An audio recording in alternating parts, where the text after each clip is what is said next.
and then you are welcome to take it away. Thank you, Anne Marie, and good morning, everybody. I'm Andy Phillips, and welcome you to this presentation about FEMA's Public Assistance Grant Program. Joining me are my partners, Matt McGovern and Steve Nelson.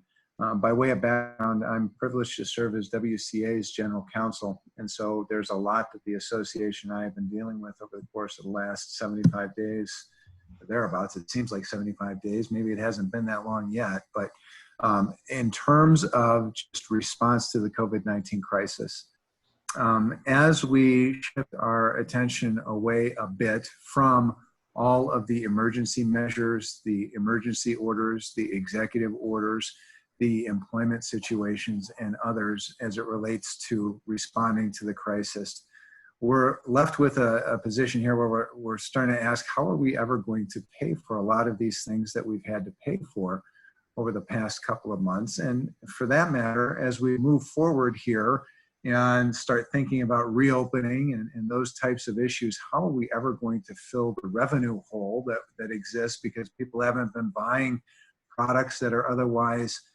subject to sales and use tax that we as counties, at least 67 of us, we get 0.5% on those purchases. Are there going to be delinquencies with property tax that we're going to have to deal with? And so revenue has become a very big issue. And I know it's a big issue not only here in Wisconsin for Wisconsin counties, but it's a big issue all around the country. To that end, the National Association of Counties, NACO, has put out some great resources on dealing with the different revenue opportunities that exist out there for counties as it relates to federal funding. And one of those avenues is this FEMA Public Assistance Grant Program. And so just by way of very long-winded introduction, I've got, as I indicated, Matt McGovern and Steve Nelson here on this presentation as well. Matt comes to us with experience dealing with federal administrative agency protocol, administrative agency regulations. He was part of the Department of Energy years ago, and so he's got a good background in government relations. He's part of our government relations team, also with administrative law and also in administration of some of these grant type programs. Steve Nelson is also a member of our government team, but he has specific experience in dealing with FEMA certification, FEMA grants, FEMA projects as it relates to what we would view as the typical disaster. A tornado hits, there's flooding, things like that, and certain counties have hired Steve to help out with the FEMA process on rebuilding after those disastrous events. So that's what Steve brings to this. And so, Matt, do you want to go to the next slide?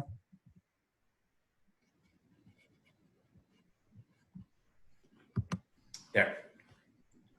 So when we look at the agenda for today, what we wanted to go through is Matt was going to spend some time talking about this public assistance grant program, what it means for Wisconsin counties, and what opportunities are out there for Wisconsin counties to take advantage of. And then Steve was going to talk a little bit about his experience with FEMA and what some of the record keeping and other best practices will be as it relates to trying to claim money through the FEMA program. As Anne-Marie indicated, feel free to ask questions, type them out throughout this presentation, and we will get to them as we are able. Toward the end of the presentation, I'm sure we'll have a few moments as well to wrap up and allow folks to ask questions that hopefully we can answer.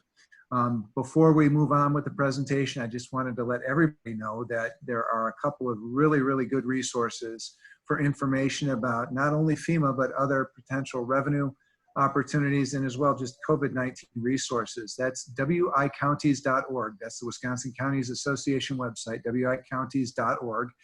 NACO.org, NACO.org is the National Association of Counties. They have some good resources on COVID-19.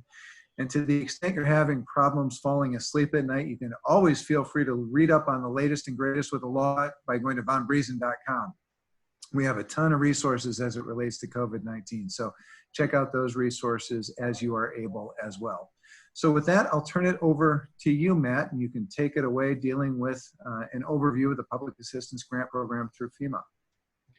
Great. Thanks, Andy. Thanks for the introduction. And I want to thank everyone out there for tuning in. I see that we've got a really good crowd, so I'm just going to get into it. And we'll also be making this PowerPoint available later And as we said, use the Q&A button for questions. We'll try to get to it during the presentation today. So I'm going to start with a little background on the public assistance program and then get into some of the application requirements. And then the most important thing is that people are probably wondering is what are the eligible expenses? The key word is emergency protective measures. So I'm going to discuss a lot what the definition of that is and some examples of those, both just from the general overall FEMA guidance and then the specific guidance that they've issued for the COVID-19 response. And then we'll get into I'll turn it over to Steve Nelson to talk about application procedures and best practices for dealing with FEMA. So FEMA gets its authority to run this program from the Stafford Act. The Public Assistance Grant Program provides reimbursement for emergency protective measures undertaken by state, tribal, and local governments, and some private nonprofits like private hospitals. You've probably all heard of, or maybe even responded to, a natural disaster where the president has declared an emergency that makes funding available. So that's what we're in now. An emergency is any occasion or instance for which the president has determined that federal assistance is needed to supplement state and local efforts to save lives and to protect property and public health and safety. So that's what we're in now. This disaster is really different though, because it covers the whole country and it's ongoing and no one really knows when it will end. So this is very different than a tornado that comes through on a specific date and it's a pretty confined area that's damaged. This is affecting the whole country. So what that means for a county maybe applying for aid, it makes things a little bit easier because we already know there's a declaration and the declaration is nationwide. So it covers everybody. The declaration was made March 13th. So normally you have to apply within 30 days of the declaration, but FEMA has waived that since it's ongoing. Right now the deadline is not going to be until 30 days after the emergency is declared over, which nobody knows when that'll be, probably not anytime soon. So you don't really have to worry about the initial deadline. The incident period began January 20th and is still ongoing. So the incident period is the time period during which expenses that you incur may be eligible for reimbursement. The regulations also provide that assistance is available for expenses during the incident or in anticipation of the incident. So if you were really forward-looking and maybe had some expenses before January 20th for the coronavirus response, maybe you were just following the news really closely, those expenses may be eligible even if they were undertaken before the declaration. So the way it works is the PA program, or the Public Assistance Program, provides federal funding for 75% of the cost of emergency protective measures. The state of Wisconsin is covering half of that non-federal share, so that means an additional 12.5%. And you should think of FEMA as kind of like the funder of last resort, which means if the expenses may be covered by another federal agency like HHS or the Centers for Disease Control or the CARES Act, or if some of these expenses might be covered by an insurance policy, then those are not eligible under the regulations for FEMA, and you should work through those other programs first to see what's covered. Yep. Matt, let's point out here the federal government allows a reimbursement up to 75% of your eligible costs for these emergency protective measures, but the state of Wisconsin also may cover an additional 12.5. In a typical situation that we've dealt with in the past, the state is into 12.5. So really you're looking at 87.5 of eligible expenses right. At this point. And then also on the insurance side, I've been racking my brain as to what might be covered under insurance. I don't know, but in a typical property damage claim, typically a county has insurance available. And so then that's sort of an offset as to what is eligible because you've got resources from other areas. Right. Yeah. So jumping ahead a little bit, maybe a county health facility that's got some medical expenses. If a private insurance company, I know some have said that they're going to waive co-pays and things like that for coronavirus tests. So those kind of expenses, since they're covered by private insurance, if they are in fact covered by private insurance, would be not eligible for FEMA reimbursement. So I'm going to get into emergency protective measures, and this is really big. These are actually the expenses that you can apply for reimbursement for. So I'm going to just discuss the kind of the overall regulation, and then I'll get into some of the specific examples. But one thing to keep in mind is that the specific examples that FEMA has listed in their fact sheets and on their website, they're just examples. So if something doesn't necessarily fall into that category of something that they've specifically enunciated, it may still be eligible if it fits this definition, which is in federal regulations, an emergency protective measure is a measure taken to save lives, to protect public health and safety, and protect improved property. These are eligible. In order to be eligible, an emergency protective measure must eliminate or lessen immediate threats to life, public health, or safety.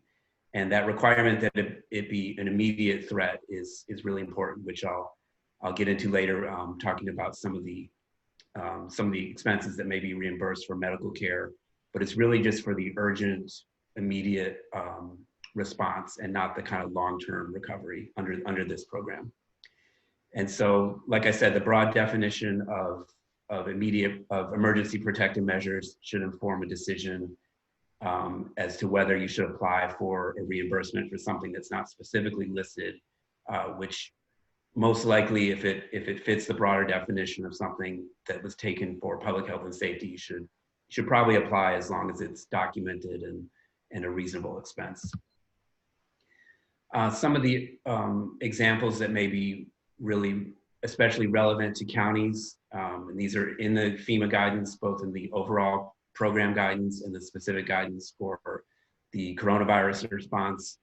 One big one that's easy to document is overtime costs for county employees responding to the coronavirus emergency. And the way this works is you'll submit it as an overtime expense based on your written payroll and employee policies, so that it's you have to provide documentation that the costs are reasonable, and you have to have adequate documentation that the expenses were made for this purpose. But if you had overtime costs for employees cleaning a public building, or sheriff's deputies responding, or any public health employees that are working overtime, these are things that a county can apply for. Another specific example that FEMA has said is reimbursable is communication of health and safety info to the public. So this could mean, maybe a county health department had to hire a contractor to update the website, or maybe you printed up flyers to mail out to people communicating the dangers of the coronavirus and why social distancing is necessary and things like that. These are expenses that may be reimbursable. Disinfecting public spaces is another thing that governments and businesses have had to spend money on deep cleaning public spaces, and maybe hiring contractors for that, maybe paying overtime, maybe buying equipment or supplies. Those kind of things are, those are things that we do to protect the public from getting coronavirus in a public building. Another big one is purchase and distribution of personal protective equipment, or PPE. This is one that's specifically listed out in the FEMA guidance. So maybe you had to buy PPE for sheriff's deputies, for jailers, for public health officials, public health employees. This is a pretty obvious one. That's why it's needed to protect the public, and it's necessary for public safety.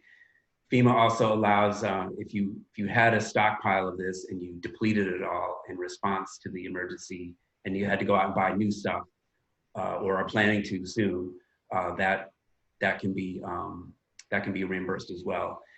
Emergency distribution of food, water, and medicine is another one that counties may have. I know some counties that have meals programs for seniors have had to switch over to switch over to delivery or increase expenditures on that because they're a vulnerable population. So those are the kind of things that may be eligible for reimbursement under this. And then providing assistance to local governments may be another. So for example, if a county health department was providing technical assistance to townships or localities, some of these expenses may be reimbursable. Hey, Matt, before you move on to the next slide, let me just talk briefly because I know we had a couple of questions that were raised in the Q&A about some of these costs. Okay. It's my understanding here when we're talking about overtime costs that, number one, the question was, well, what about comp time if we're not paying out the overtime now, but we're allowing employees to bank this comp time for future use? I think that's an accrued liability. It's recognized now, and I think when we have costs that are recognized now that are directly attributable to the emergency, then it's eligible for reimbursement. Matt, you can correct me if I'm wrong, but that's my understanding, is that we're talking about a liability that accrues or is real as a result of the emergency and falls into these categories. So a comp time obligation, even though it would be paid out in the future, would still be a liability that's eligible, I think, for FEMA reimbursement. Is that right? I think so. I haven't seen specific guidance on that, but I know there's they've specifically authorized backfill employees. So like if you have an employee whose regular job is not coronavirus response, but you deploy them and then you have to hire somebody to replace them, or if you call back an employee who's been furloughed specifically for this, I think since it's something that's a new expense and it's in response and it's for public health, I think that would probably be eligible. I just haven't seen a specific guidance on that one, but we can try to look into that in more detail.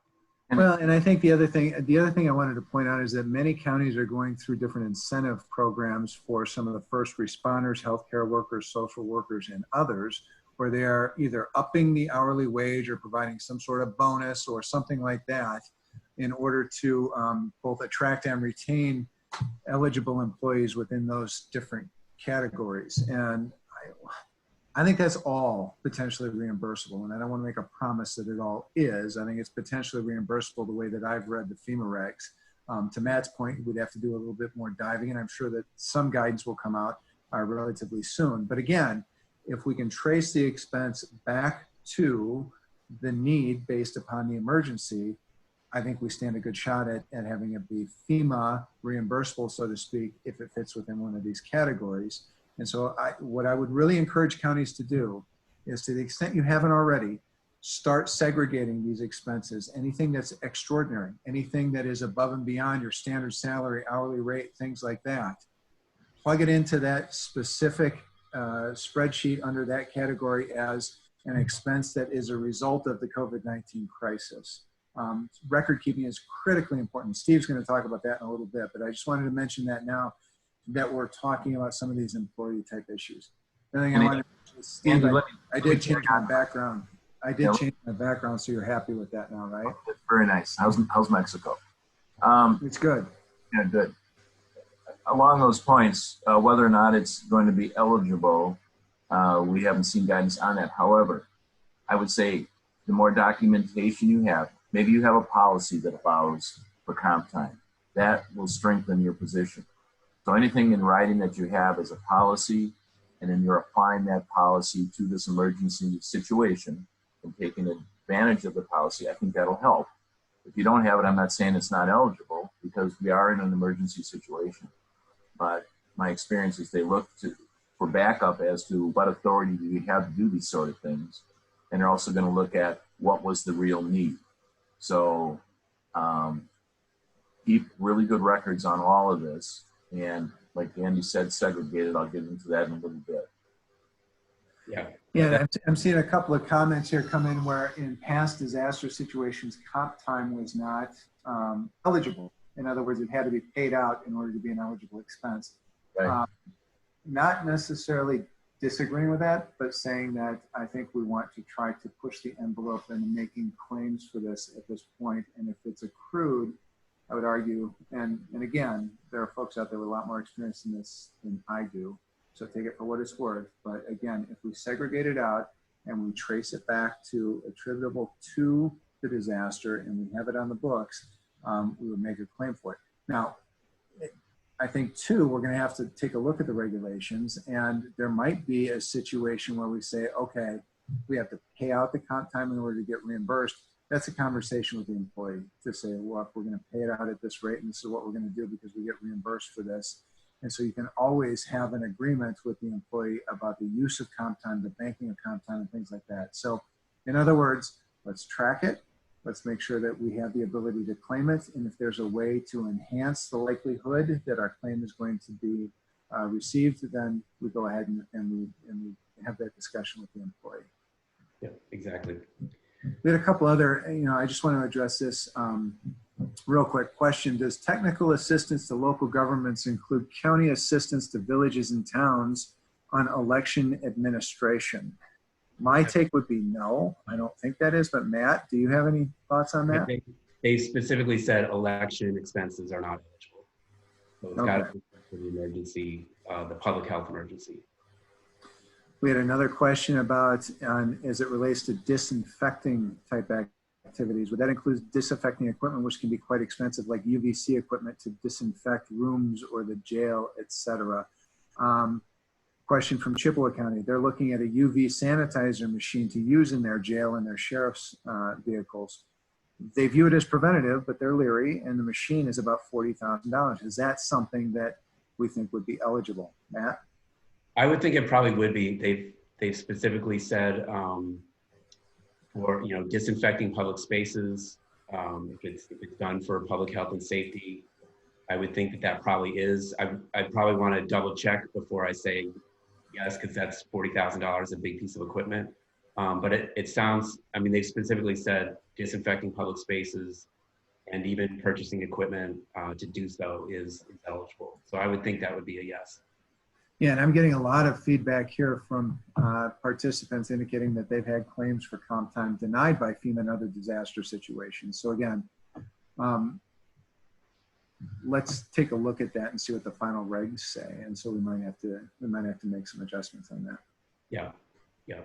And some of this guidance is still, they put some out and then a week later had to revise it. And then there's some that isn't out yet. So I think FEMA is still kind of adjusting on the fly just because this is an unprecedented type of disaster that's hitting the whole country at once. So, but the key, as Andy and Steve both said, is to be documenting these expenses and just getting everything in order so that when it does come time to submit for reimbursement, everything is backed up. We had a question about purchasing food from local producers to distribute to food shelters. Would that be eligible? And I guess it would depend upon whether that is considered to be the emergency distribution of food, water, or medicine. So again, as Matt indicated, they're coming out with regulations and guidance, and I think that's one of the items that we're going to have to pay close attention to. Right. Another question is on circuit courts. They've had to implement technology improvements, laptops, Zoom memberships, running some wires. Would those types of things, those type of technology enhancements to allow remote workspaces, would that be eligible for FEMA reimbursement? Matt, do you have any thoughts on that? I happen to think it probably is not. I think that'd be a stretch, but because it's not directly responding to the emergency within the categories that FEMA has established. But did you have thoughts?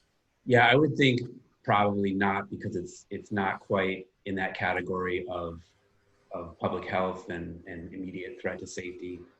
But we could check into that a little bit more. All right. So, and I'm seeing a lot of other specific questions come through. Why don't we just continue moving through the presentation, Matt, so we can make sure we get through some of this. And I think that some of the specifics are going to be subject to further guidance. And like I said, I think that at least as it relates to technology to allow remote work environments, I don't think that would be eligible. And the reason that we're hedging a little bit is just because, again, FEMA is coming out with that guidance, but I don't think that's in one of the categories. Yeah. So I'm going to go into the next round of sort of specific guidance that they've given, which is on emergency protective measures for healthcare. And this may be relevant to county-owned healthcare facilities. And they have a pretty broad definition of what's a healthcare facility. So it's not necessarily just a hospital. It can be other other healthcare operations that counties have. So they specifically in the coronavirus guidance said that emergency medical care is eligible, and that means non-deferrable medical treatment of infected persons and related medical facility services and supplies. So like I said before, this means really truly emergency medical care, diagnosing, triage, right at the most immediate time. Those kind of expenses may be eligible. The longer term treatment, once they're admitted on an inpatient basis, FEMA no longer covers that. So it's really just for the urgent care. The temporary medical facilities, I know, there's a number of entities that have set up testing facilities or have cleared out some space in a hospital to make way specifically to have an area for coronavirus treatment, and have had to incur some expenses for that, for the physical location, buying equipment, all of these things. That is specifically in the guidance, that kind of thing is reimbursable as a temporary medical care medical facility to respond to this public health emergency. Within that as well, medical waste disposal and emergency medical transport, that may be reimbursable as well. So I know some hospitals have had to move patients that were already there, move them to another facility to make way for their coronavirus center. So FEMA will cover those kind of things. That's the kind of thing you should submit reimbursement for if you had to transport somebody. And then security for medical facilities and law enforcement expenses as well, especially overtime. Those are really easy to document. These kind of emergency protective measures are eligible for reimbursement, again, as long as it's not covered by another federal program or covered by private insurance or anything like that. So similar to the other ones, it's really just about the emergency and really just as a last resort, something that's not covered by another funding source. So just going to touch briefly on the application process and then turn it over to Steve, but they've come up with different procedures. So if you've done a disaster application before, this one is going to be a little bit different and should be a lot easier.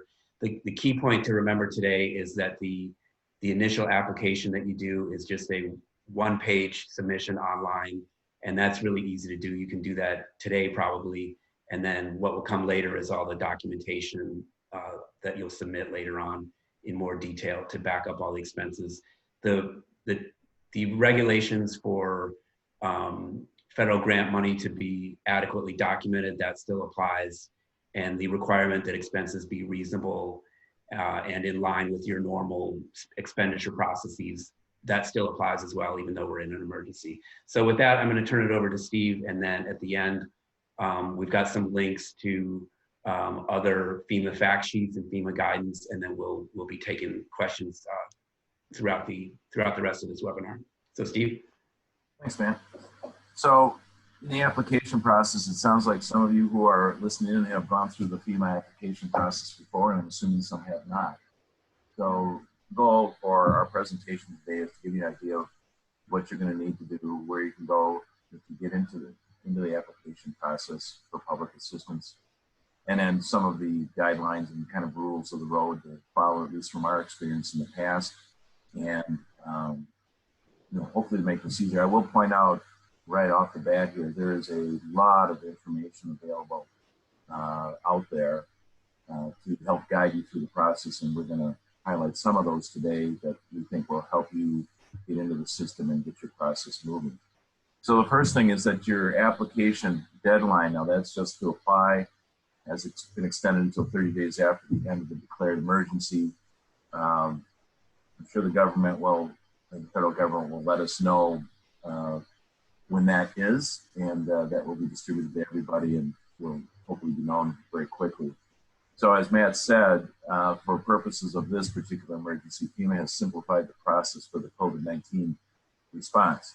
And they are actually in the process of creating forms specific to this emergency to try to simplify the process. We were told last week that those forms were going to be done this past weekend. We have not seen them posted yet. We'll keep you advised. We're going to keep checking to see if the forms are now there so you can start working with them. But the first step here is to create an account to apply, and you apply through the Department of Military Affairs, Wisconsin Emergency Management. And there's a website that you do that. We've put that on our PowerPoint here. So it's dma.wi.gov, et cetera, et cetera. If you go to that website, and I've gone to it quite often, it's got a lot of information. I just printed it out. It's probably about 10 or 15 pages. You probably can't see this, but there's a lot of useful information in there. It talks about the process. It talks about different links you can go to if you have questions about different issues, topics, that sort of thing. It's quite thorough, and I would encourage the person who is going to be taking the lead, so to speak, at the county level, and maybe the people working with the lead person, look at that website, spend some time with it, get familiar with it. I think you'll be surprised how much information is there, and the resources that are available to you when you do have questions. So there is an online briefing that DMA WEM recommends you take. I have not taken the briefing yet. Matt knows a little bit about it. They schedule several of these every week. They're Zoom. From what I understand, they are sort of helping you, work you through the process of what it's going to look like, what they're going to be doing, what they're going to be expecting, and I believe that they have the ability to ask questions. And Matt, do you have any idea of how we find out when those briefings are? Yeah, once you, if you go to that DMA website for where you create your account to apply, it has the contact info for the state director, and then each county, there's a map of the state, and there's maybe 8 or 9 regional assistants that are responsible for each county, and you can reach out to those folks as well. But when I got it for a different project I was working on, I got it through, his name is Eric Learn. He's the state public assistance official, and his contact info is on that website, and they will email you a schedule of briefings. And so usually they're doing about 2 a day, morning and afternoon. So you should be able to find one that that'll fit your schedule. Yeah, and from what I understand, they're limiting the number, not too limiting, but I think they're trying to keep it so it's flexible for everyone to attend, but also so there's not too many if they have a lot of questions, that sort of thing. Right. So, and if anyone on this call does attend that and has any feedback, I'd love to hear from you about that. Shoot me an email. Steve, this is Andy. There's somebody commenting that they were directed to go to grants.gov and set up an account through the federal system, and the federal system then sent information to Wisconsin. Is that the same thing that you're talking about then with this other website through DMA? Yes, and you can get to it from this page, and we're going to point that out on the next slide, where you would actually get into the portal and apply. Okay. So yes, yeah, it's just a simplified way so that it's Wisconsin-centric, so to speak. The website does list, as Matt said, the different regions within the state and who the contact person is at the state for that particular grouping of counties. So there are some of the northern counties that have a larger number of counties involved. I think it's all population-based. But when you get into southern Wisconsin, of course, there's fewer counties per official, that sort of thing. But you can see that whole layout on the website, and you'll know who your direct contact will be for the region that you are in. Okay? So you'll be submitting a one-page request for public assistance, and we'll show you a little bit of how that works. And that's through this grants application portal, which will begin the process for you to get into the FEMA process. Now, the application process for that is listed. It's on the website, and we pointed out this is under the memos, facts, sheets, and links. I think it's the second or third page. That's on the second page of the website, and we've put an arrow there to the applicant quick guide, and that's the grants portal account and RPA submission. So you could click on that.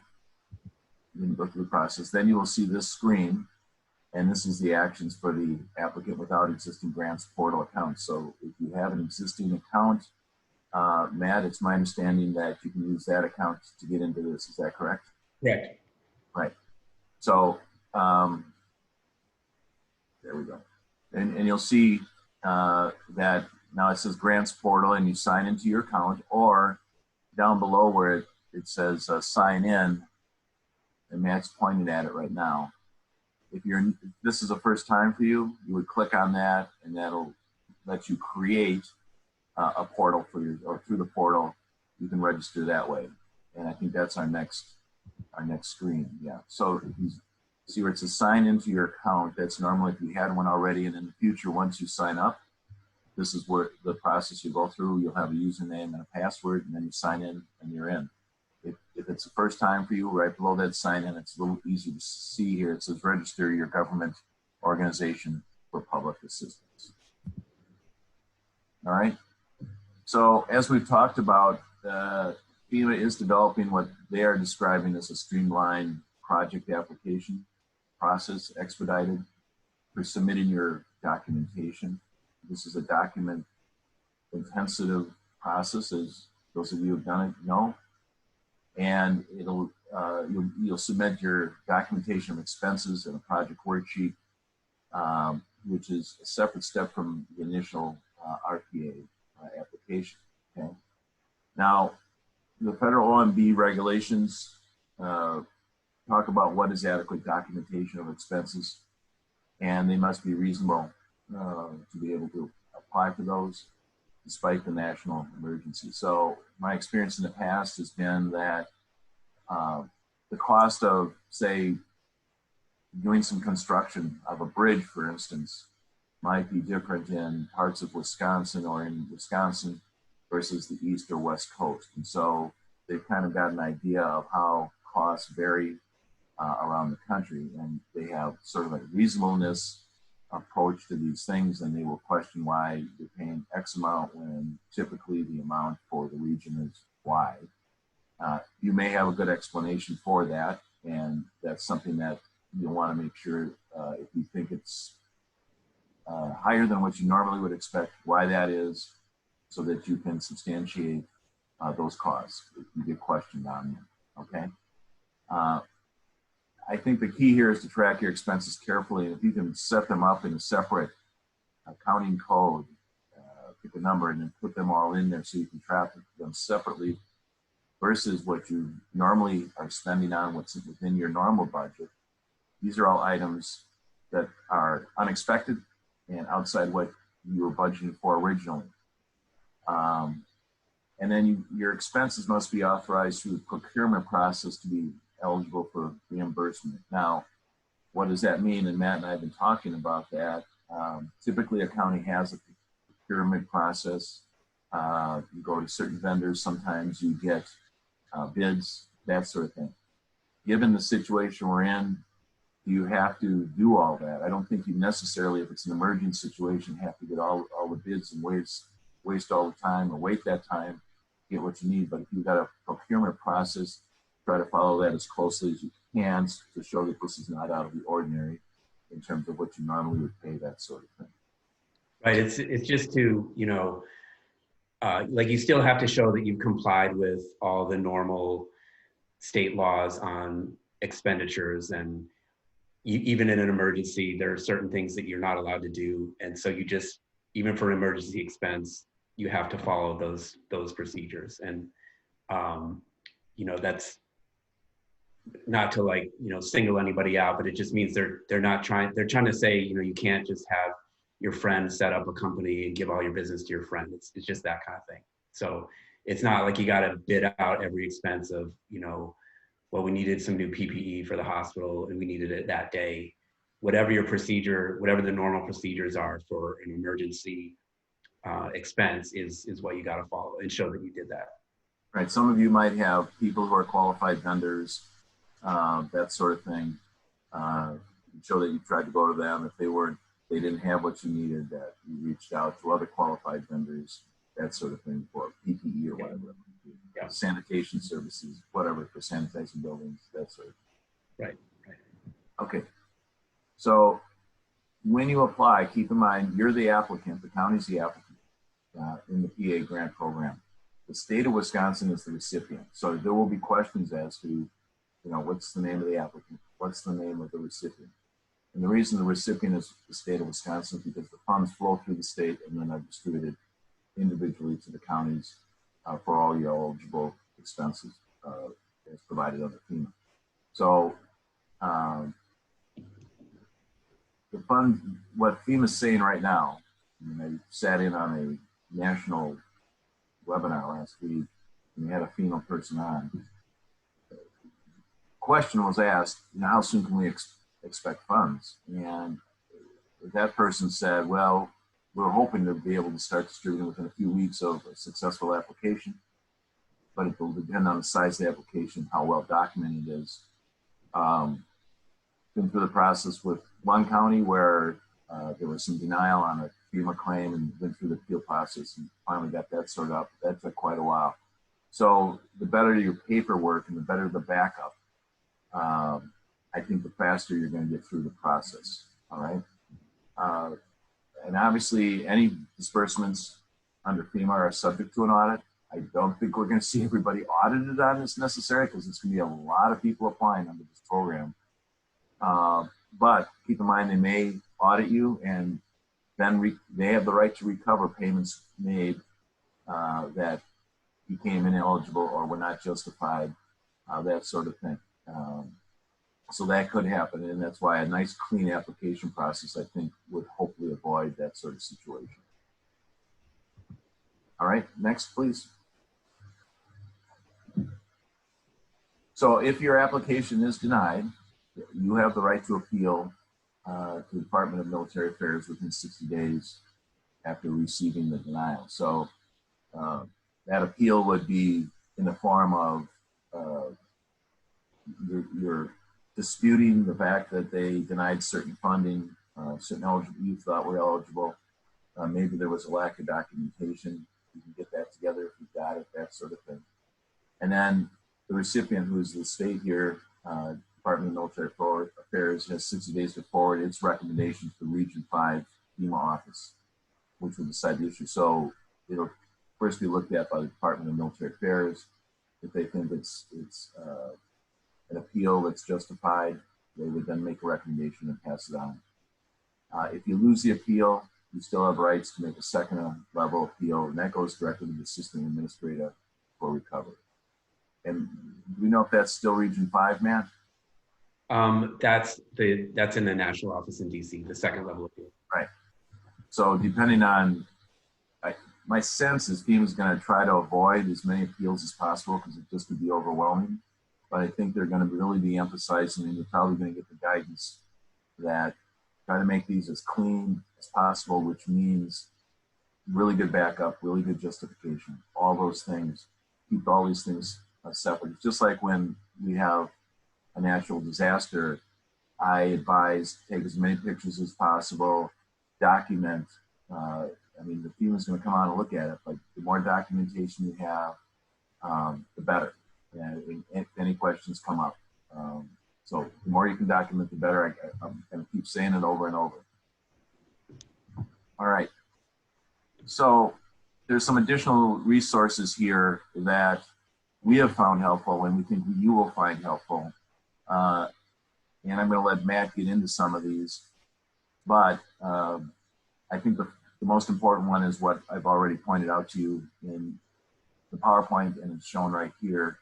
I believe it's also in here at some point. So Matt, I'll let you run through these, and then it looks like we're going to have a little time for questions. And Yeah. So these are just some of the fact sheets that FEMA has put out. They're available on the Department of Military Affairs website. That we had that link before. You can probably also just find them doing a Google search for FEMA fact sheets. And these first two are specific to the COVID-19 response, and just has some of the examples of what types of expenses are eligible, and tips on how to apply and all of that. And then the last one is the overall public assistance program and policy guide that FEMA put out in April 2018. That's just the guide for the entire program. So it's about 300 pages. But if you're interested in more background and really getting into the details of the program, that's the best source. So with that, I think we can turn it back over to questions. All right, man, let me just walk through some of these. First, I want to emphasize here, and perhaps I didn't make myself clear at the beginning, that there is a process with FEMA. It's quite complicated, as you might imagine.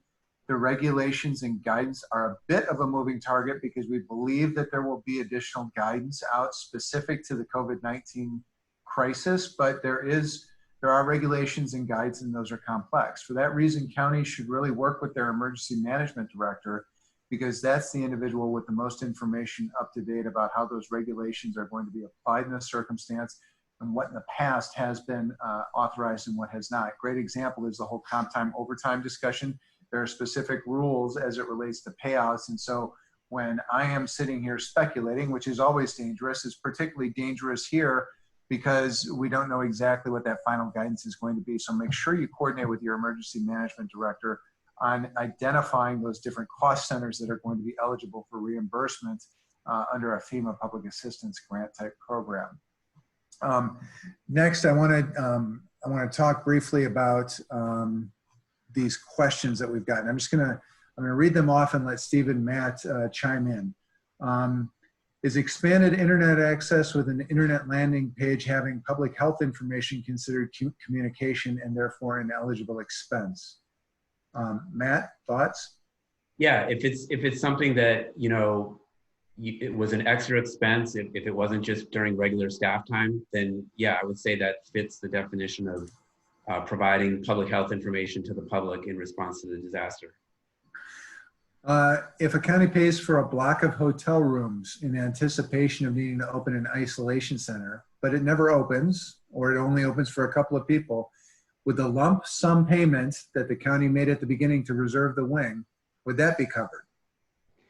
Yeah, if it was part of the whole, you know, response in the public health response to the coronavirus disaster, even if it ended up not being needed, I would say, yeah, the county still had to incur those expenses. It was done with the interest of responding to the public health emergency. So I would think that would be something you'd want to apply for and would get reimbursed for.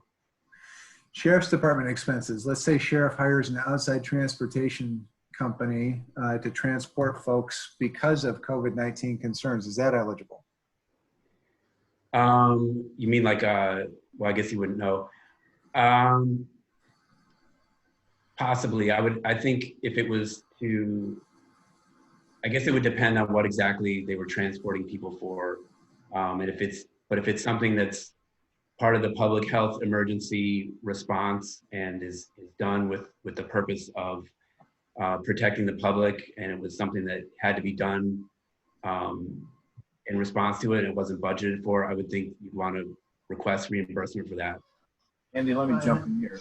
I think if the reasoning was, look, we've got a limited number of officers and we don't want to subject them to getting this stuff, and we're going to hire a separate company to transport so we can try to keep our force healthy so that they can stand a job. I know that was a concern of a lot of departments when this was all happening. What happens if our department gets hit? What are we going to do?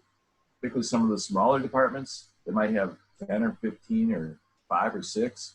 If it rips through that department, what are they going to do for public safety? So, you know, if there's a good justification for it, and a lot of people did think about these things, I think take a shot at that one because it makes sense to me.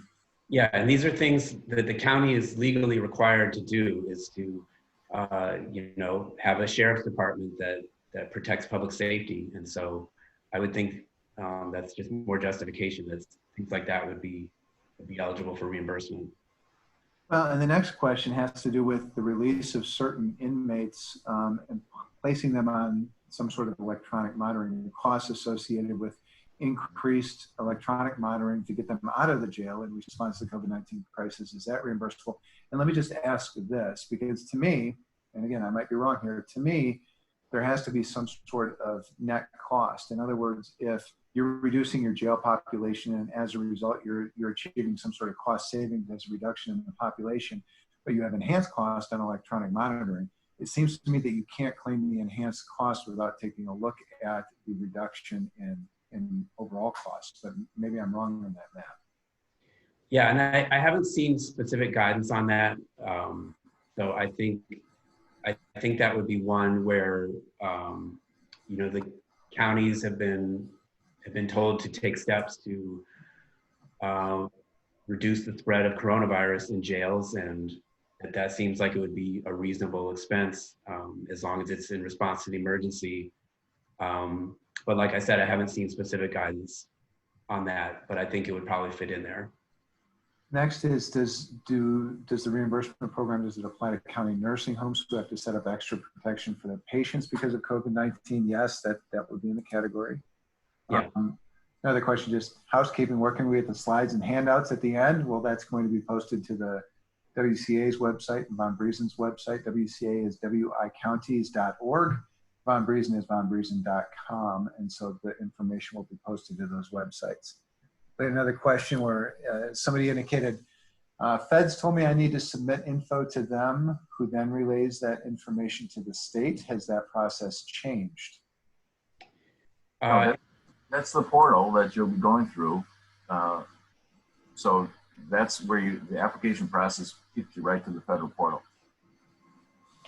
All right. Should nonprofit food pantries apply directly to FEMA on their own behalf, or should they contact their county to apply through the county? I think it depends who's ultimately paying the expense. I think if the county has had to incur expenses because of their food pantry contractor who's a nonprofit, it's probably a county expense. And but I'd have to look more into detail and exactly who's responsible there, for who's got the legal obligation to run that program. It's probably the county. Well, and I think that's a good point, Matt, because I think it depends upon who the applicant is for the grant, and the applicant has to be the one that incurred the expense. At least that's my understanding. There is no process to apply on behalf of another entity. Exactly. Right? Okay.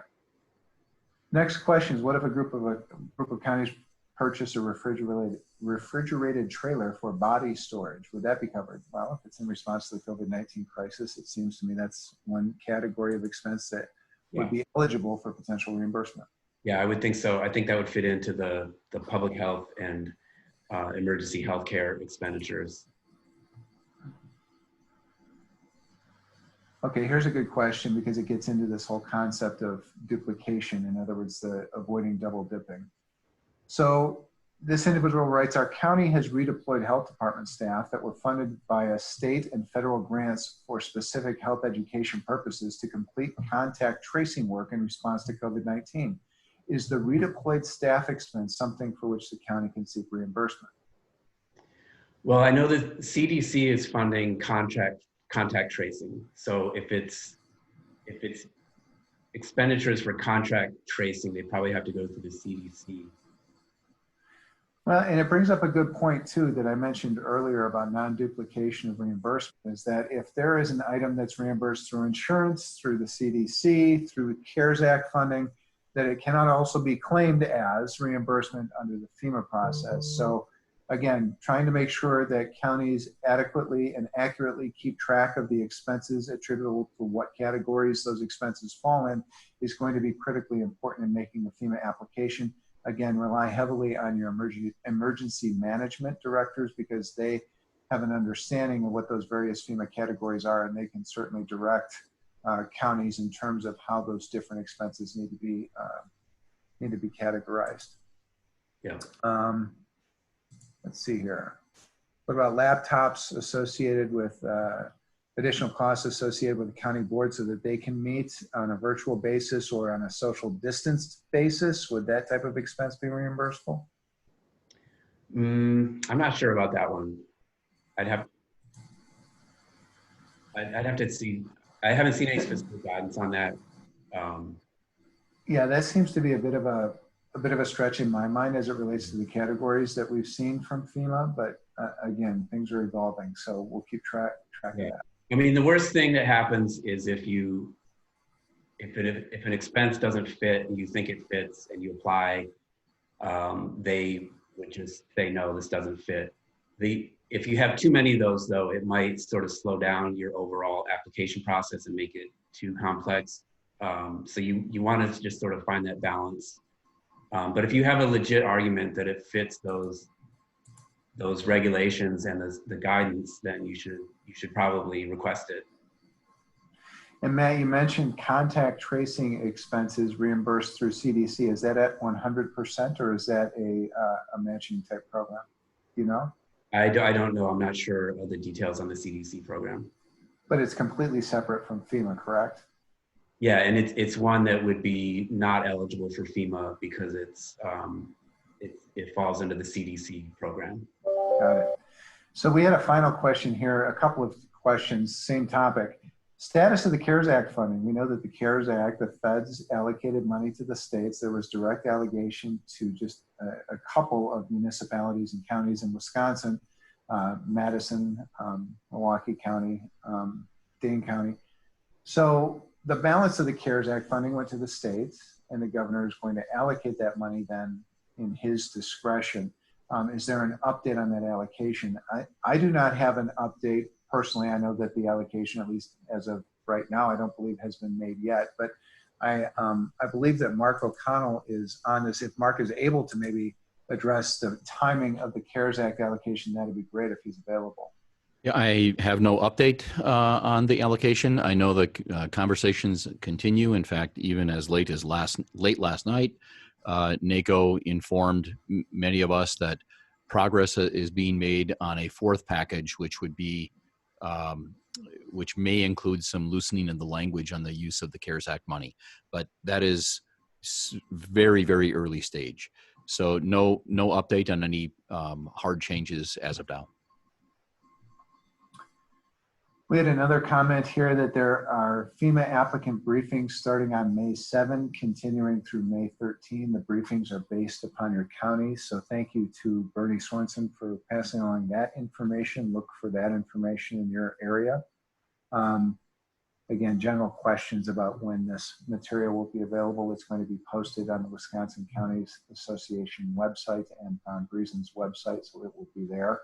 We have about 2 minutes left in the allotted hour, and I just want to thank everybody for your interest in this topic. I think a lot of counties are just looking at all of the available funding options that are out there and ensuring that to the extent that counties are able to take advantage of the various programs that they do so. And so this is obviously one of many programs that are out there, a lot of different moving parts and pieces. We will attempt to get information out there as quickly as we can. As it gets released by FEMA in terms of additional regulatory guidance here. But again, rely upon your emergency management director because those are the folks that are in touch with the state and federal authorities on a regular basis and have real-time updates that go into this FEMA process. If you have any questions or if there's something that we didn't answer for you today or you have follow-up, absolutely feel free to reach out to the Counties Association, reach out to Von Briesen. And we will address those questions as they come in, as well as further guidance is issued and we hear about additional guidance being issued. We will get that information out through the Counties Association website, and at some point we may consider just a Q&A type piece that goes through some of the issues that we've talked about here today and that will evolve in the next week or so. So with that, thank you all very much. Steve or Matt, any parting thoughts? As you were talking, I was kind of going through the Zoom webinar chat, and there's some very good comments in here from people who have been exploring different avenues of reimbursement, not only from FEMA, but other things. So I would encourage you to take a look at that. Obviously, some people have been through the FEMA process before, and there's some really good comments in the chat room here. So just wanted to point that out if people have not been looking at that. And I just want to thank everybody for joining us, and just one last reminder on keeping good records and just getting in touch with you know, like Andy said, your emergency management officials and the state Department of Military Affairs as well, because this is kind of, you know, when you submit your application, your one-page request for public assistance, that's just the beginning of it, and there's opportunity for dialogue back and forth, and this will probably be some time before this whole process is concluded, and we just want to you know, provide the background and kind of help people get started. And Andy, just lastly, if I could, this has been recorded, and I know you kind of mentioned it, but I will be editing this down and we'll be posting it on the WCA YouTube channel, and Michelle will be pushing that out later tonight, the link for everyone if you want to share it. Terrific. And then Anne-Marie, can people, when they view the recording, see the chat that has occurred? Because Steve just mentioned that there's good information within the chat box. Can others see that, or is there a way for us to replicate that so other folks can take a look at it when they have a chance? Yeah, I can certainly look into it. It does not show up on the recording, but I think I can download a transcript of it. So I'll look into that. Terrific. All right. Thank you all very much for your time today, and thank you for your dedication to Wisconsin County government. Anne-Marie, anything else? All right. No, thanks everyone, and have a great day. Thank you. Thanks. Thanks, everybody.